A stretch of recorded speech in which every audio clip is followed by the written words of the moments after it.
Lagi ngapain nih Pak? Oke, saat ini Kak, saya baru selesai monitoring hama. Karena ada laporan dari teman-teman estate, mereka melihat gejala hama di bagian buahnya. Jadi mereka grading, ngelihat, Pak, ada serangan hama kayaknya Pak di blok kita. Ini kita di blok M34. Gejala serangannya itu tikus. Kenapa itu? Apa? Oke, berarti Bapak di bagian agronomi Pak ya, yang Iya, mengcover benar hama dan sekali. penyakit tanaman. Untuk hama dan penyakit tanaman apa ya Pak?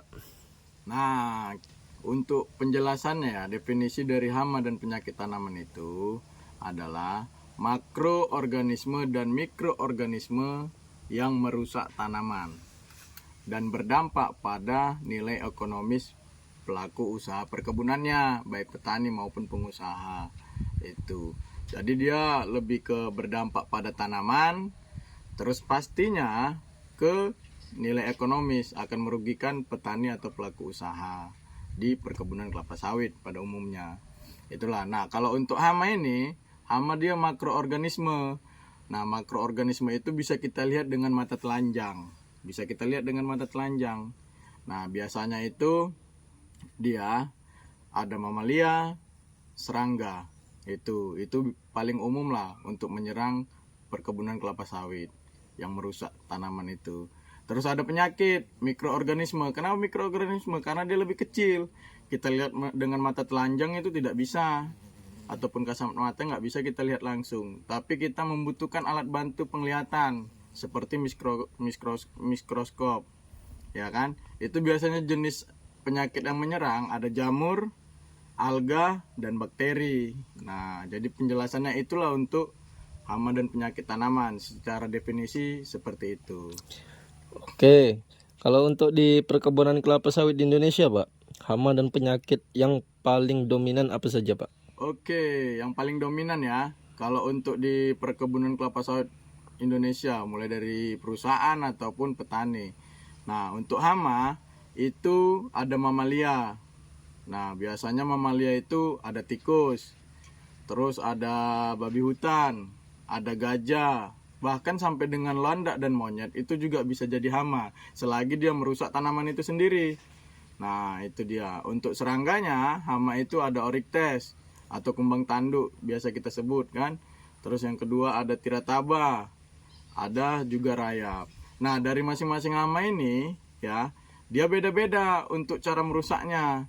Ada yang merusak daun, ada yang merusak. Oh, lupa satu lagi ada UPDKS. UPDKS itu terbagi menjadi dua. Itu UPDKS itu ada ulat api dan ulat kantong. Nah, dari setiap hama ini beda-beda cara merusaknya. Ada yang merusak daunnya, ada yang merusak buahnya, ada yang merusak batangnya, dan ada juga yang merusak akarnya.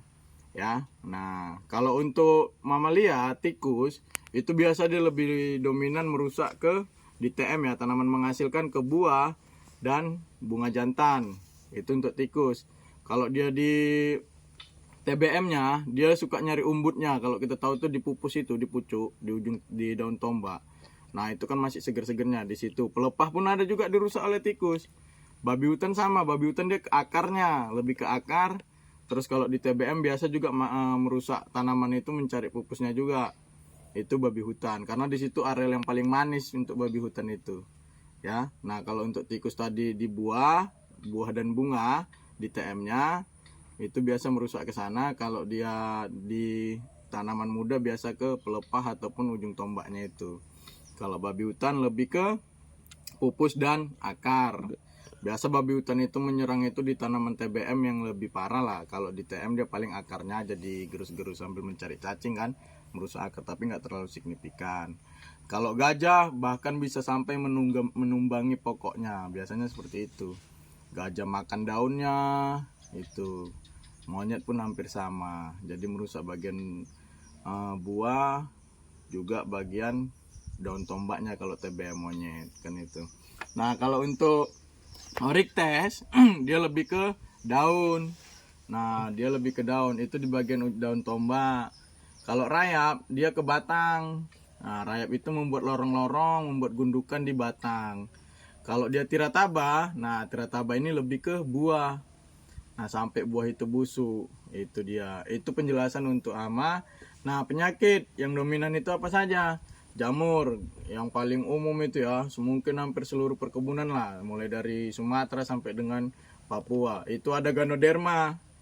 Nah, itu Ganoderma. Biasanya dia akan muncul 20 tahun sekali. Itu Ganoderma itu. Nah, Ganoderma ini yang paling umum nih. Ganoderma dia menyerang batang dan akar. Itu untuk penyakit. Nah, untuk satu lagi di bagian daun, dia itu ada jamur fusarium. Fusarium, ada Phytophthora, itu bagian daun itu menyerang. Kalau di buah dia ada marasmiusnya. Nah, marasmius di bagian buah. Alga ada juga, alga di bagian daun, seperti bercak-bercak macam karat dia. Itu bisa jadi karena alga.